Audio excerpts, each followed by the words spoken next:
Good afternoon, everyone. I'm just out walking the dog, and I wanted to talk to you about something that occurred to me today while I was out walking the boy. I'm just going over the fence, and it's interesting. I'd like to know what your guys' experiences are of this sort of phenomena. So, I grew up in an urban area in Northampton, and there was always road noise, always.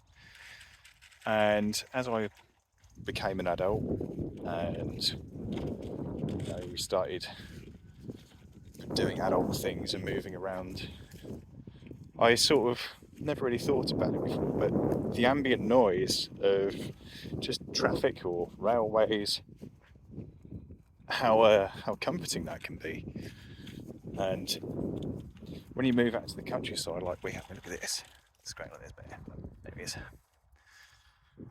You get that quiet, and it's idyllic, and it's wonderful. But there's always still some ambient noise where we are. I mean, where our boat's currently moored up, you've got the A43, which basically sort of overflows or goes for an overpass right next to our boat. And it's not overbearingly loud, but it's noticeable. And after a while, you just sort of tune it out, and it becomes part of your background life. They're doing some road works at the moment. And I stepped out this morning with the boy, and it was really quiet. It's about 7 o'clock, and I figured, well, maybe they'll reopen the road at 8 o'clock, and didn't think much of it. But then, over maybe the past 2 or 3 hours, it suddenly really started to bug me. It became really unsettling because it's a background noise you're used to, and it becomes something comfortable. And I couldn't figure out why I was feeling anxious. And then it struck me the reason why I became anxious was because the last time it was that quiet, and it wasn't like Christmas Day or first thing New Year's Day or anything like that, was, what was it, December, maybe January 2020, when lockdown first kicked in and there was no sound. Or it might be March actually. No, I remember the weather was nice. It was March and there was no traffic on the A43 at all for days. And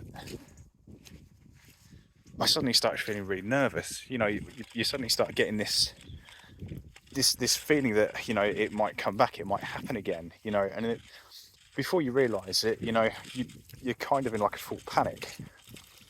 And bless her heart, my wife Jazz, she picked up on it straight away. She knows me better than anyone. And she was like, "Are you all right? Because you're getting really, really kind of picky and anxious." And I had to give myself a minute to really think about it. And it was just the lack of background noise just suddenly started making me worry that, it was all going to happen again.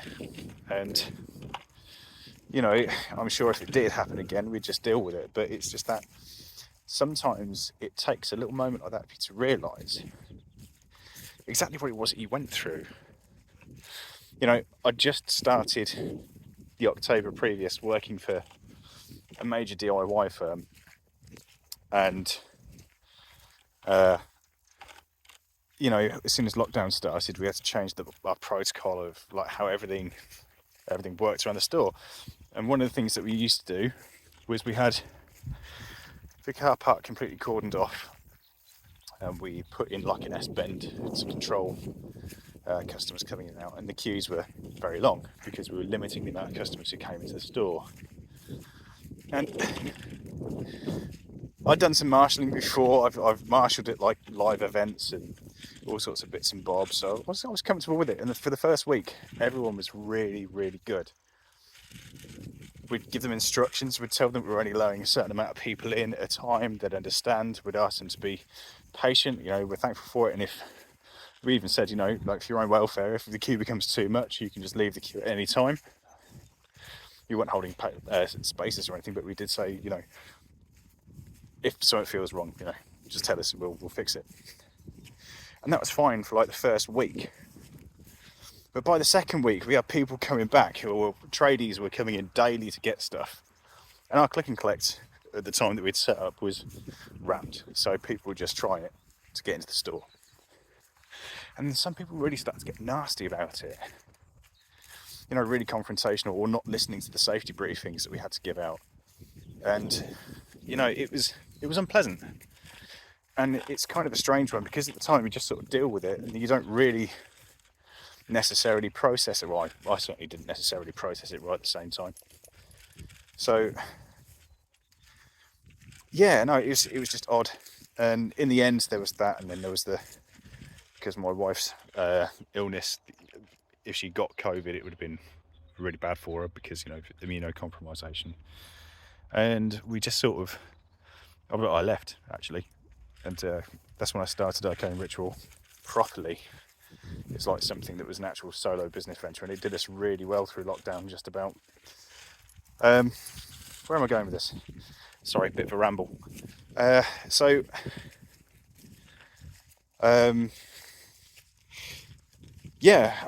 comes back to mental health, which is one of the things that I've started talking about previously in videos.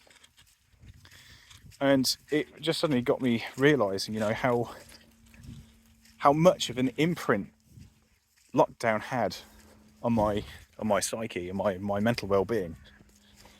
And also in a little way, my trust of the general public. I mean, I used to work pubs and bars, and a lot of people who are watching this probably know me from a lot of the bars and stuff around Northampton. If I wasn't working in them, I was drinking in them, and it's odd, and it just seems really poignant to me that now we've got a couple of days to go before we move away from Northamptonshire, and we sell the boat and we start a new adventure. That something like this pops up, and it makes me realise that whether we like to accept it or not, lockdown was a very traumatic experience for people, and it was traumatic in ways that a lot of people didn't really think about. I mean, the whole self-isolation thing. It's like what's the Shaun of the Dead reference? Let's go down the pub and have a pint and wait for this all to blow over. That wasn't the option. And a lot of people seem to think that's how it was going to be, and it wasn't. And we know a few people who honestly couldn't hack it. Some of them started behaving really strangely, and one or two of them ended up not being allowed to stay on the marina because they just couldn't hack it. And I don't blame them. It's fucking hard. Excuse my French. It is though. It's really hard when you're stuck in the middle of nowhere and there's nothing else to do. So yeah, it's nice that the A43 is closed because they're going to do some roadworks on it. No more potholes. That's always good. Just kind of anxious, and I think that's kind of brewing in with the fact that we're about to sell our home from the past 6 years after working so hard on it, especially over the last 3 months to get it all finished. And we're going. So yeah, just circling back around to the start, I just want to know how you guys feel you've changed, or how you feel you coped with getting through lockdown, and whether you think there have been any other repercussions afterwards. Just leave a message in the comments below. If you've liked listening to this video, just give me a like, and if you want to hear me ramble about other random stuff, give me a follow. Alright guys, see you later.